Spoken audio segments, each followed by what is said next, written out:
بسم اللہ الرحمن الرحیم۔ السلام علیکم پیارے دوستو، آپ نے بہت سے اولیاء اللہ اکرام کا تذکرہ سن رکھا ہے، مگر آج ہم آپ کو اس ولی اللہ کے بارے میں بتانے جا رہے ہیں جو سالک سے مجذوب اور مجذوب سے قلندر ہوئے۔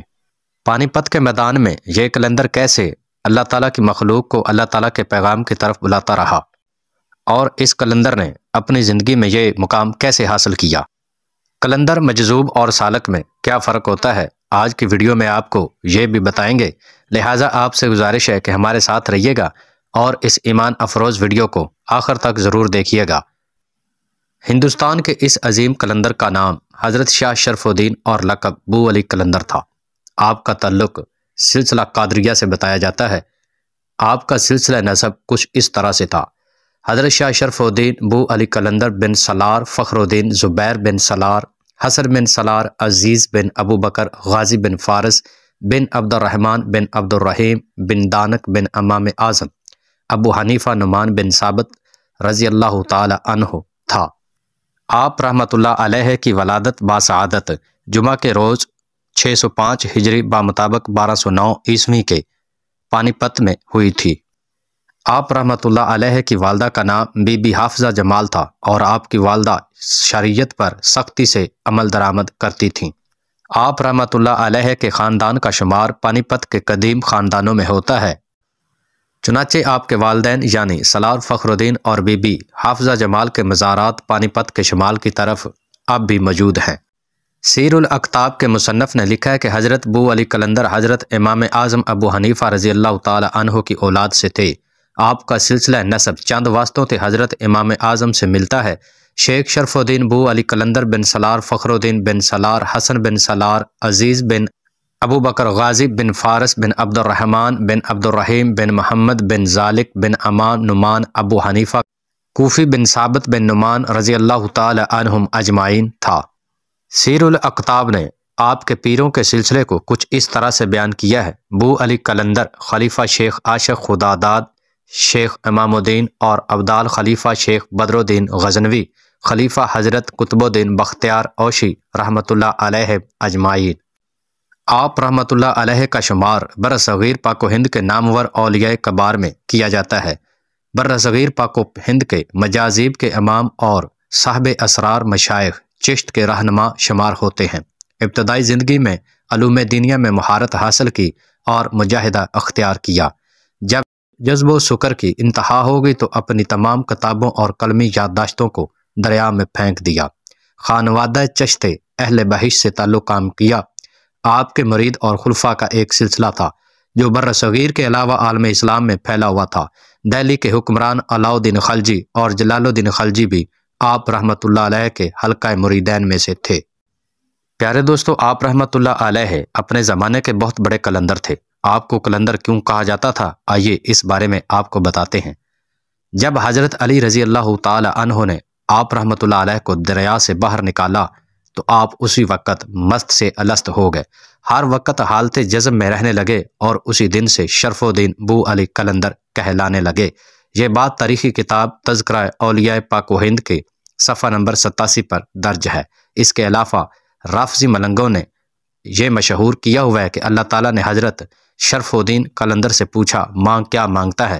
حضرت قلندر نے عرض کیا، باری تعالیٰ مجھے مولا علی جیسا بنا دے۔ اللہ تعالیٰ نے فرمایا، علی نہیں بن سکتا، تجھے علی جیسا بنانے کے لیے مجھے دوسرا کعبہ بنانا پڑے گا، لہٰذا تجھے بو علی بنا دیتا ہوں۔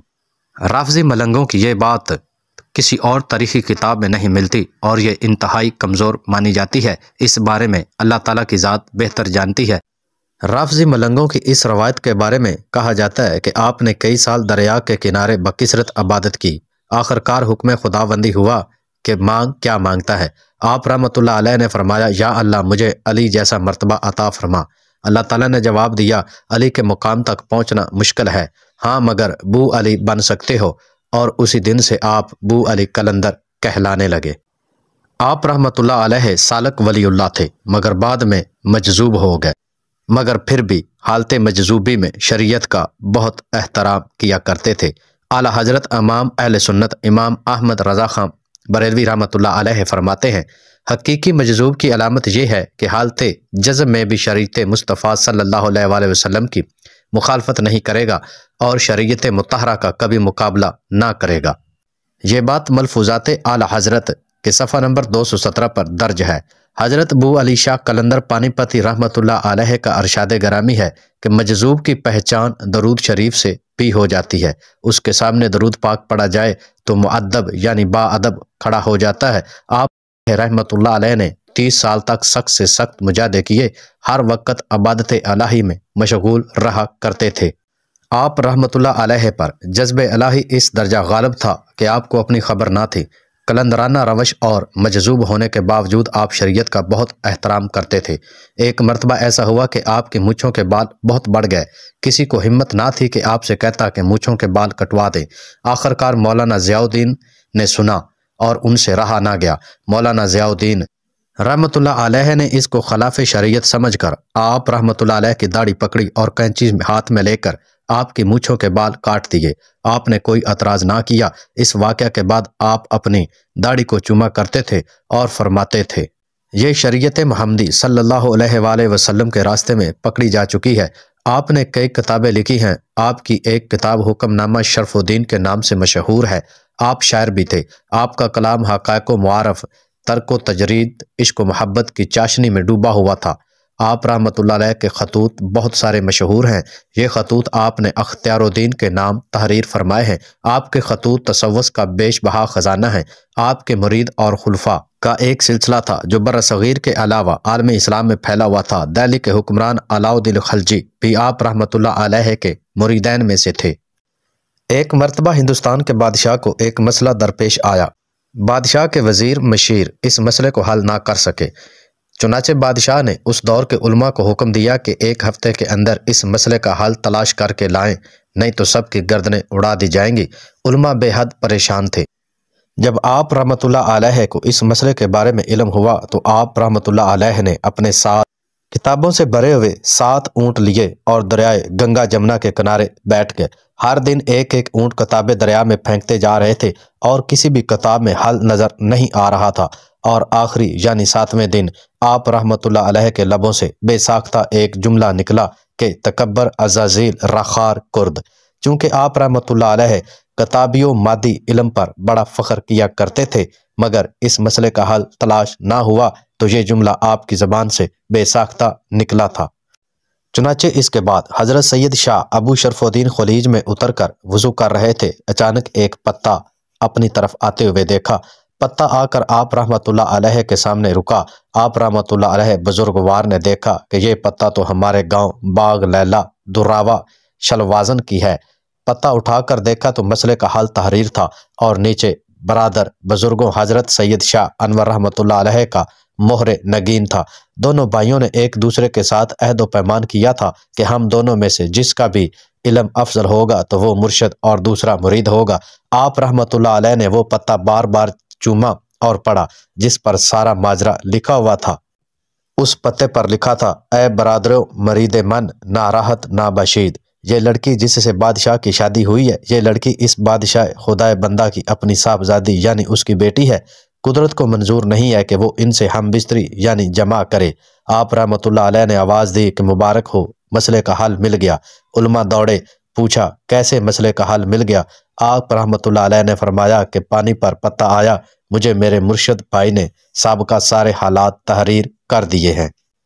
علماء اکرام نے آپ رحمۃ اللہ علیہ سے پوچھا کہ آپ کے بھائی اور پیر و مرشد نے اس مسئلے کے بارے میں کیا تحریر فرمایا ہے؟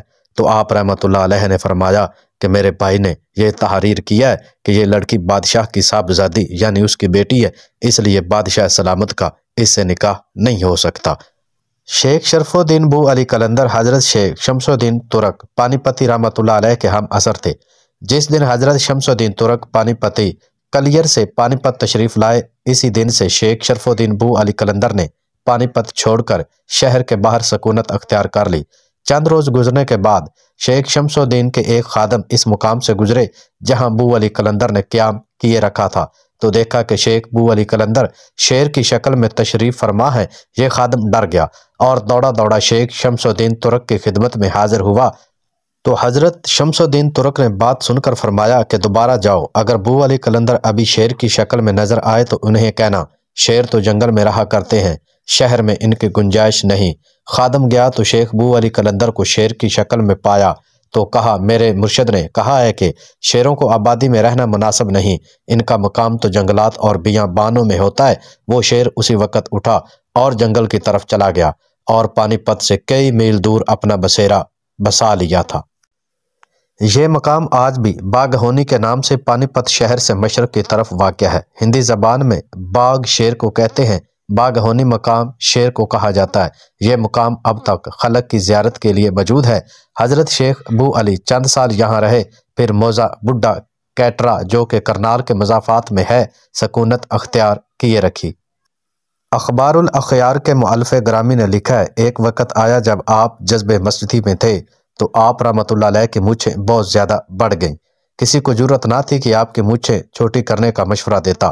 آخر کار مولانا ضیاء الدین نے سنا تو آپ رحمۃ اللہ علیہ نے کہا کہ یہ بات شریعت کے خلاف ہے، لہٰذا آپ نے کینچی لی اور اپنے ہاتھوں سے مونچھیں کاٹ ڈالیں۔ حضرت شیخ شرف الدین رحمۃ اللہ علیہ اپنی داڑھی ہاتھ میں پکڑ کر کہا کرتے تھے کہ یہ داڑھی کتنی مبارک ہے اور یہ مونچھیں کتنی مقدس ہیں جو شریعت محمدیہ کے احترام میں کٹ گئیں۔ حضرت شیخ بو علی قلندر کے ایک خادم خاص تھے جن کا نام مبارک خان تھا۔ عام لوگوں کو آپ رحمۃ اللہ علیہ کے نزدیک جانے کی جرأت نہ ہوتی تھی۔ مبارک خان لوگوں کے مسائل لے کر آپ رحمۃ اللہ علیہ کی خدمت میں حاضر ہوا کرتا تھا۔ آپ رحمۃ اللہ علیہ کا قد مبارک میانہ، جسم فربا اندام، رنگت سانولی، کشادہ پیشانی، گھنگریالے بال، گنجائن ریش، کچھ بال سفید اور کچھ سیاہ۔ آپ پر اکثر جذب و سکر کا رنگ غالب رہتا تھا۔ آپ کو پان بہت پسند تھا اور آپ پان ہمیشہ استعمال فرماتے تھے اور لوگ آپ کے پان کو بطور تبرک حاصل کر کے استعمال کرتے اور بیماریوں سے شفا پاتے۔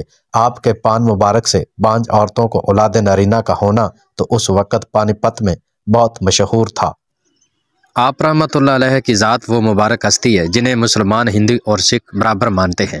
ہندو آج بھی ان کے مناقب پڑھتے اور گاتے ہیں، ان کو ایشور خدا کا اوتار یعنی مظہر سمجھتے ہیں اور ان کی نیاز میں پان اور لڈو پیش کرتے ہیں اور پیتل کے دیے جلاتے ہیں۔ مرادیں ان کی اس طرح سے پوری ہوتی ہیں۔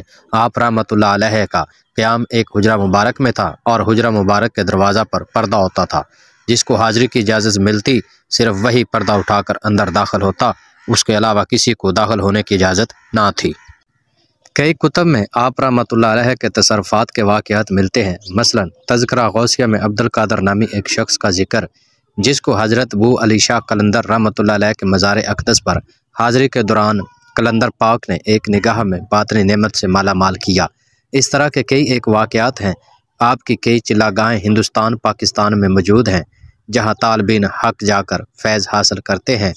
یہ تمام چیزیں آپ کو اقتباس الانوار صفحہ نمبر 517 اور 518 سے بیان کی گئی ہیں۔ اللہ تعالی ہمیں اولیاء اللہ سے محبت کرنے کی توفیق عطا فرمائے، آمین۔